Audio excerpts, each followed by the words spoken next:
अस्सलाम वालेकुम नाजरीन, आइए जानते हैं पिंडी टेस्ट के पहले दिन क्या हुआ।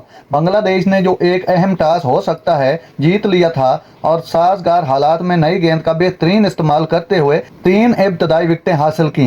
लेकिन साइम अयूब और सऊद शकील की निफ्स सेंचुरियों ने इस बात को यकीनी बना दिया कि पाकिस्तान ने पहले दिन का खात्मा एक बराबरी पर ख़त्म कर दिया।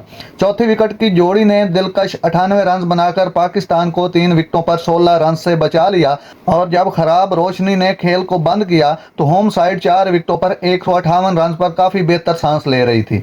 अयूब अपना दूसरा टेस्ट खेल रहे थे। अपनी पहली निफ्स सेंचुरी बनाने के लिए खेलने से पहले नई गेंद के खिलाफ एक मुश्किल इब्तदाई दौर से बाहर निकले। शकील नैब कप्तानी के ओहदे पर तरक्की पाकर पाकिस्तान कैप में अपना मुतासर कुन इजाफा जारी रखे हुए हैं। उनका मुश्तरका तौर पर सबसे तेज 1000 टेस्ट रन बनाने वाला बल्लेबाज बनकर सईद अहमद का मुकाबला करने के लिए अपनी 20वीं इनिंग्स में पहुंच गया, जो 1959 में सईद अहमद ने बनाया था। अयूब और ख़ास तौर पर शकील दोनों ने बांग्लादेश के सीमर्स को हैंडल करने के लिए एक फ़ाल अंदाज अपनाया, अक्सर उनकी करीब से हटकर उनकी लंबाई में खलल डालने और तहरीक को हद कम करने के लिए जो वो पैदा कर सकते थे। अपनी शराकत से अयूब, शकील और रिजवान ने बांग्लादेश के हमले में एक साख्ती खामी को बेनकाब किया होगा, पाकिस्तान के बरअक्स जो इस टेस्ट मैच में 4 फ्रंट लाइन सीमर के साथ गया।